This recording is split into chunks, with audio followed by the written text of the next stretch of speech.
Première récré, et c'est presque avec timidité que ces élèves de CE1 redécouvrent leur cours d'école. Regarde les petites fleurs. Des fleurs, des arbustes et même des arbres. 600 mètres carrés de plantation ont pris place dans un espace jusqu'alors totalement goudronné. On a changé le terrain de basket par une forêt. Je trouve ça génial. Pourquoi ? Parce que c'est beau. Il n'y avait pas d'ombre. L'été, on ne pouvait pas se rafraîchir. Avant, c'était un grand espace. Maintenant, ça fait joli avec plein de petites plantes. À l'origine de cette végétalisation de la cour, des réclamations concernant la qualité de vie dans les bâtiments.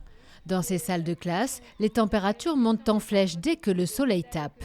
On a initialement pensé à de la climatisation et tout de suite on a abandonné cette idée parce que ça nous a paru tellement décalé et pas dans l'air du temps qu'on a cherché un moyen naturel de climatiser et ce sont les pergolas qui se sont imposés. D'ici un an, les plantes grimpantes auront colonisé la pergola. Le jardin va se développer. Les essences variées et locales ont été choisies pour faire face au gel de l'hiver comme aux canicules. Le créateur du jardin a pensé cet espace comme un lieu de rencontre entre les enfants et la nature.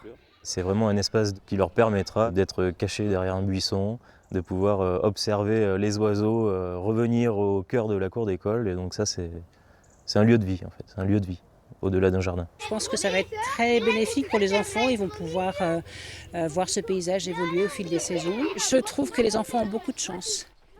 Après l'école primaire, la municipalité espère végétaliser la maternelle dès 2025.